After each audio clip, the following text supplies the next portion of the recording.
Hello? Huh? You're joking. I'm on my way. Okay, so here we are. Finally got the property after a few months. You guys go in and take a look at it.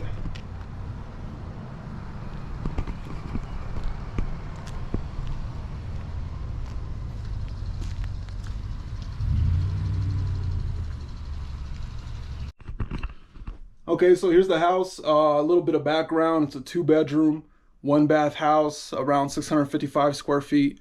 It's a pretty decent sized lot, almost 6,500 square feet, in a really good area here in Colorado Springs. We're only 1 block away from a really nice golf course. So the neighborhood's great. One of the main things in real estate is to buy the ugliest house in the best neighborhood. I feel like I definitely accomplished that with this purchase. So what we'll do here is we'll do a decent rehab on the house. We're estimating about 50 grand in rehab costs to get this property where it needs to be, with a sales price of the high fours, low fives. So we'll see how that works. So here we're gonna do a little walkthrough of the house, and then we'll go back to the office and we'll break down the numbers. Okay, so as we walk in, here we have the living room. Right here we have a large window, so my plan is to take the window out, take the swamp cooler out. I'll put in double French doors with a nice concrete pad, so it'll really open up the room and it'll allow easy access to the backyard.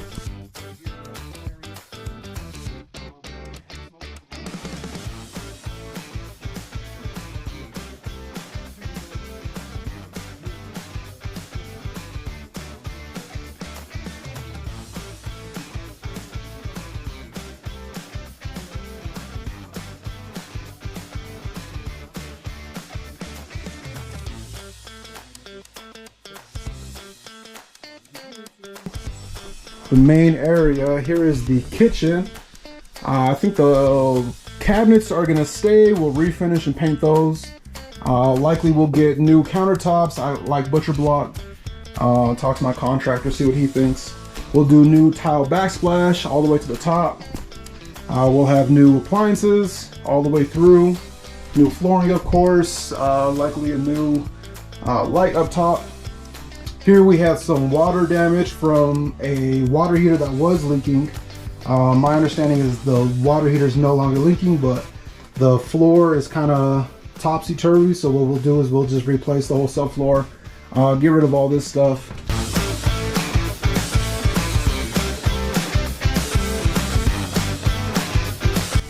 He did leave some things, so we'll go in and get that taken care of. We'll power rake this entire thing, level it off, make it look nice. And then he did destroy also this fence. So I'll build a new fence with a nice gate, since we have alleyway access, which is really nice.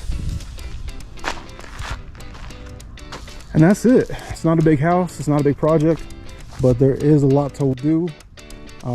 So we will start tomorrow morning with demo and getting the project underway. So there's an idea of what the project looks like. Let's go back to the office now and we will dive into the numbers and a little bit more about how I bought the house and how you could do the same. Hey guys, what's up? Here we are back at the office. I just wanted to go over some of the numbers so you guys can get an idea of how a deal like this would work. How do I buy this deal? How, in what terms did I buy this deal? And what's the whole point? Like, why are we even doing this? So, first and foremost, I think it's important to discuss the location. The location of the house is in Patty Jewett / Old North End, which is a really, really desirable neighborhood here in Colorado Springs. My house specifically is a block away from the golf course. So location is prime. I think houses on average, let's just call it a 3-bed, 2-bath. Let's just say I think they're selling anywhere between $850 to $1.2 million. So this is a really, really, really good property. And once I break down the numbers, maybe everybody will understand why we're even doing this. So first and foremost, let's go over purchase price. Purchase price. So I bought this house, not as you would with cash or like you would with an agent and getting a lender, putting 20% down through a conventional or 3.5% down for a first-time home buyer. I did something creative, which is what we do here, and essentially it's called buying a property subject to. All that means, very simply put, like any property or any property that sells, you have a seller and you have a buyer. The seller will transfer deed to the buyer and the buyer will receive the deed. The seller sells the house, the buyer buys it. That stays the same.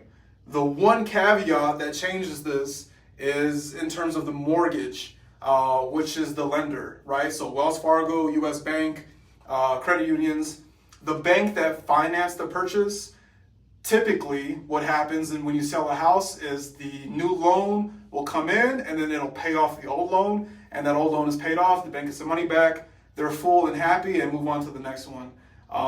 The key to this is the mortgage actually stays in place.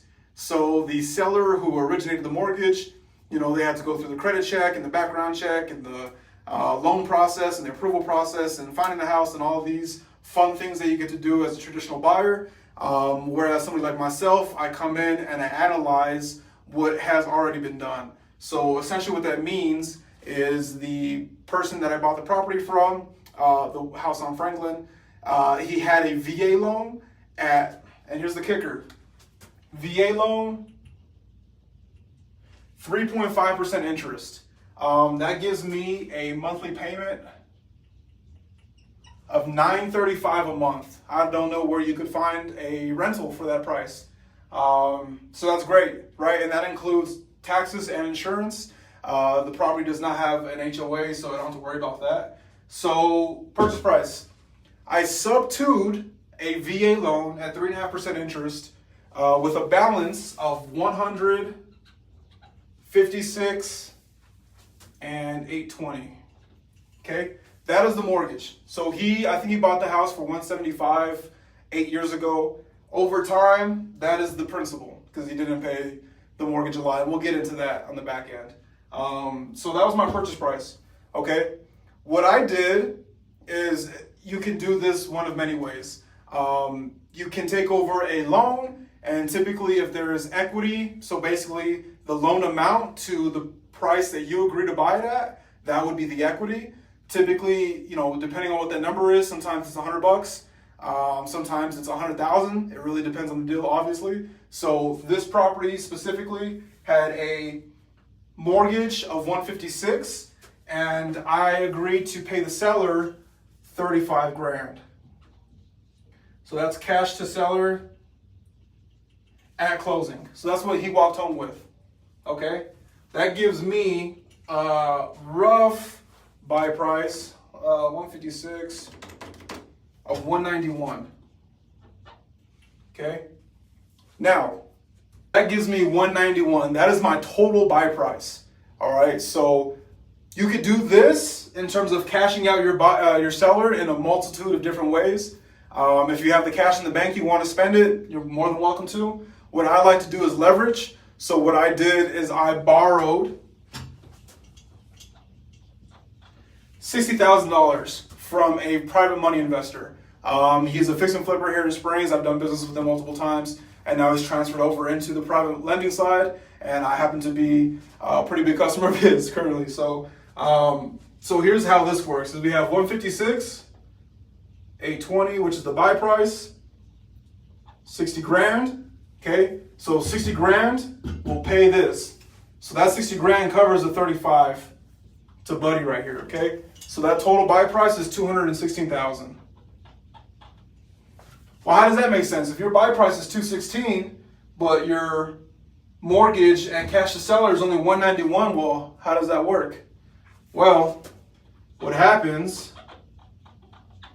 is you subtract this buy price, right, your mortgage and your cash to seller, from your total purchase price, which is this number 216, that goes on the deed. That's on the title work, that's on closing documents, that is my basis in the property is 216. You subtract the 191, and that will give you 19 grand. So 19 grand is the amount of money that I walked home with on closing day. So not only did I not have to come out of pocket cash to cash out the seller, not only did I not have to put down 3.5% like you would with a first-time home buyer or 20% with a conventional loan, I ended up walking home that night with $19,000 cash in my bank account and the deed to a property. Little did I know it'd take 86 days to get the house, but it's part of the process. So that's the acquisition, that's the buy, okay? Now, my total basis currently at this property is 216. Okay? My lender, my private money lender, we decided that he's going to fund the rehab, which we have. It's about 50 grand, but what I'm going to do is I'm going to borrow 30. Okay? So I'm borrowing 30. And then the other 18 or whatever, I'll come out of pocket. But guess what? It's not a lot out of pocket, okay? So total basis right now, everything all in, mortgage, cash to seller, private money, my total basis in the property in this moment is $246,000. Now, to be fair, I've paid a couple months of mortgage. I did pay for a roll-off dumpster for the previous owner to use. There are other miscellaneous charges that you will incur, but if we're talking about big numbers, 246 is my number. Now, let's talk about value. Why would I in the world pay $246,000 for a 2-bed, 1-bath house that looks like a crack house? Good question. I ask myself that sometimes too, and I definitely did multiple times throughout those 90 days. But here's the reason why we did. As my house being a 2-bed, 1-bath, 65, those are not hieroglyphics, by the way. That's my handwriting. So 665 square feet. Okay. Comps. So what comps means is comparables.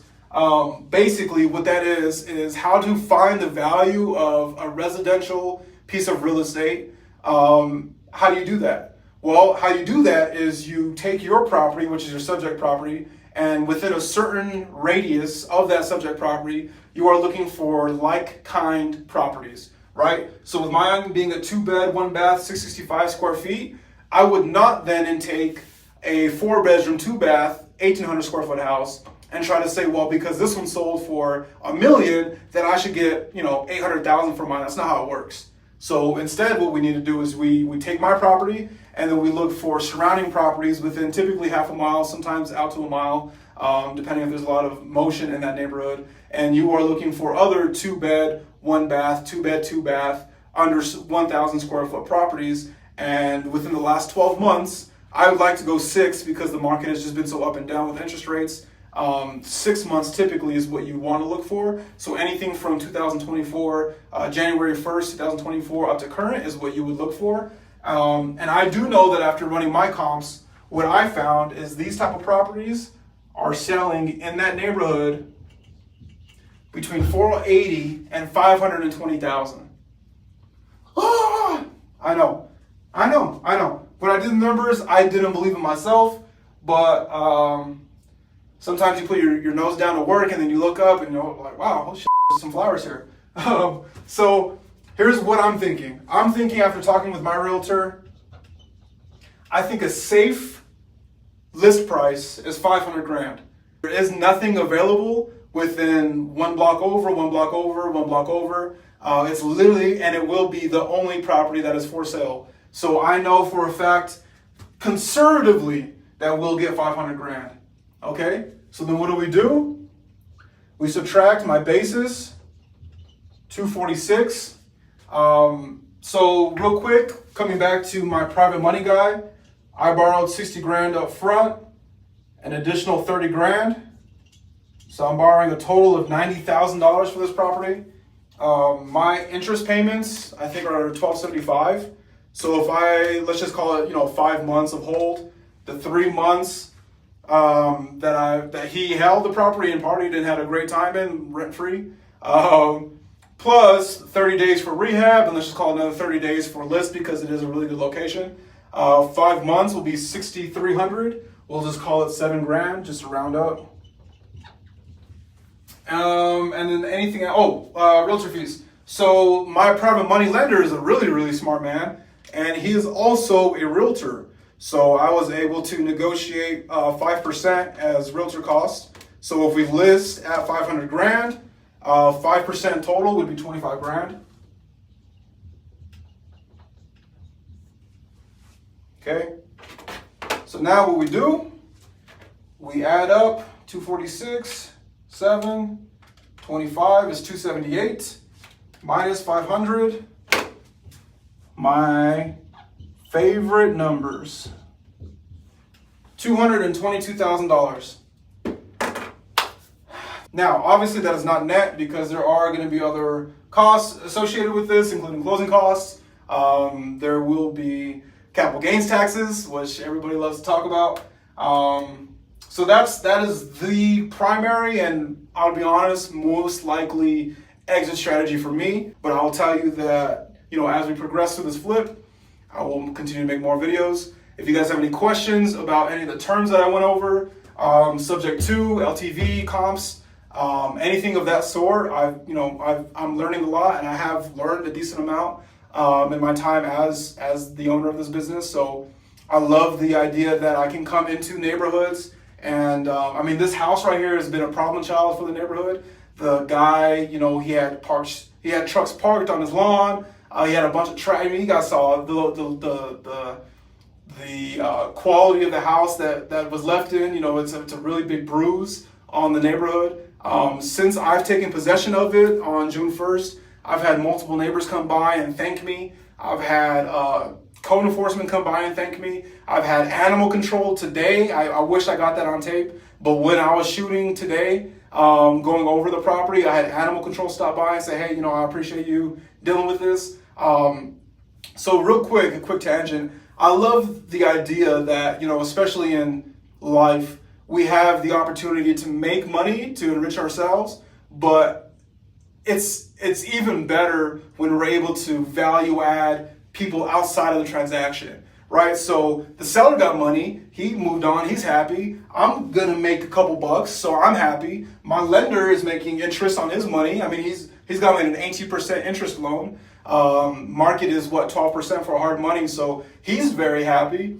That's cool, that's a good business transaction. But when you then bring in ulterior factors like neighbors coming in and thanking you, and code enforcement, city workers, and animal control, and all these different people that come in and thank you, it really gives you purpose to what you do. And I think that when you're able to find the mixture of profiting off of your hard work and efforts, in addition to finding those intangible benefits, I think it's a really cool intersection, and that's one thing I love about business.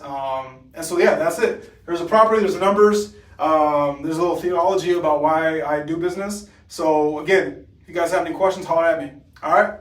Thanks for your time. Peace.